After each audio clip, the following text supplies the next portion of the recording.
Welcome to Open Mic. Fun with Dan Snyder. Who could say no to that? Listen, we like to start Open Mic with some stories or a take on a story that you won't get anywhere else. Now, I grew up in Stafford, Virginia. I know that explains a lot. I work in D.C. and I live in Maryland, so you know that these jokes, they come from a place of love.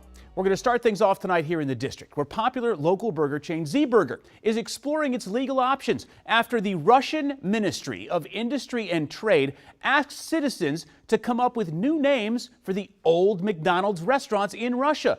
And the name Z Burger was one of the finalists. Now, you might recall McDonald's closed its roughly 800 company-run restaurants in Russia in response to the country's invasion of Ukraine.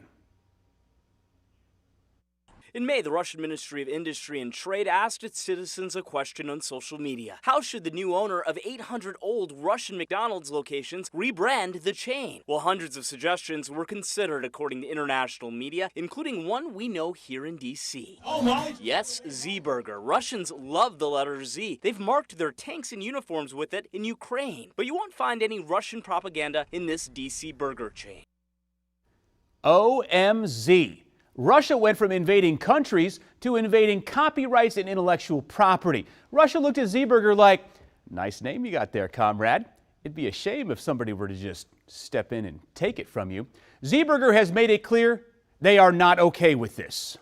I have people calling me and asking me, are you associated with Russia? Don't want to be associated with the Russian government.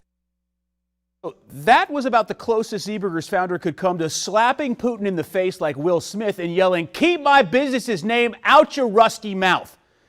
Now, it's not safe to actually do that, you know, nerve agent poisons and all. So Z Burger is exploring legal options. Hopefully Russia will pick a different name and won't try to Columbus theirs.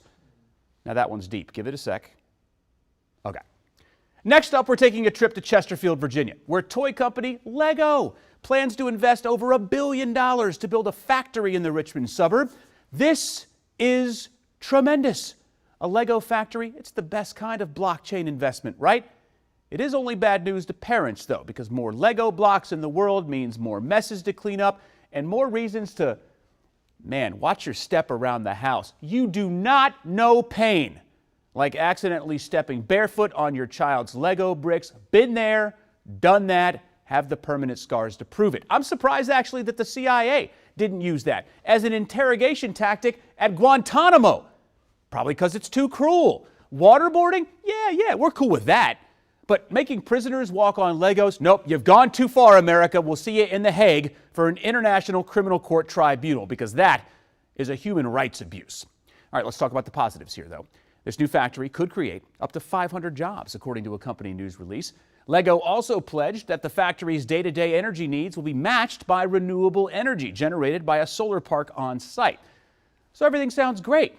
I do feel bad for looking at things through sore feet lenses. From now on, though, I'll watch where I'm going instead of blaming Legos or my kids. Chose this next story out of Lincoln, Nebraska, because most retail workers have dreamed about doing this at some point. The staff at Gamestop, they all quit due to a dispute with management. All of them. They left a note in front of the store explaining their actions while referring customers to GameStop's direct competitors. Here's what the sign read, quote, "We regret to inform you that we all quit. Our district manager has no respect for us as employees or as human beings. We have been told by our district manager that we were supposed to have this store achieving sales quotas and running perfectly 6 months ago, which was 3 months before a lot of us even got hired. Unfortunately, despite the staff's best efforts, we are not God." Then that note directs customers to shop at other nearby competing game stores. And it ends with, quote, "Spend your money at an establishment that respects its employees." Ouch. Now, usually I'd say there's two sides to every story. But everyone quit. You know, it's hard to get a staff to agree unanimously on anything, not even where to go for a free lunch. But they all agreed on, we can all do better. Even you, Carl. Even you could do better. We're out of here. Now, the aforementioned district manager is the only one left.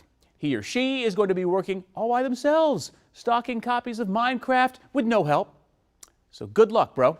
Be nicer to your next staff if you ever get one. Finally, I chose this story from Twitter because it's exactly what you'd expect from Twitter. It's a picture of President Dwight D. Eisenhower smiling coyly while sitting with his legs crossed. And you know what's gone viral?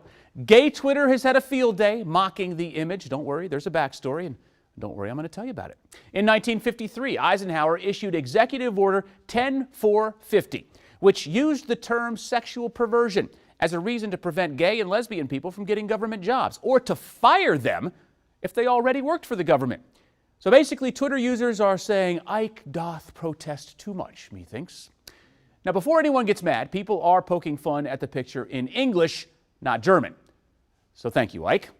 Nobody said he wasn't a great general. That said, no one can deny that Ike is serving some come hither in this photo. I'm Dwight D. Eisenhower. The D stands for Daddy. Now, if PR firms in the 50s were what they are now, that'd be a deleted outtake, right? In the time when this was taken, it is simply World War II's commander of the Supreme Headquarters Allied Expeditionary Force, just smiling and relaxing. My advice to all the people upset by the people mocking this photo, don't try and control the Twitter, because it's chaos. It's like herding digital kittens.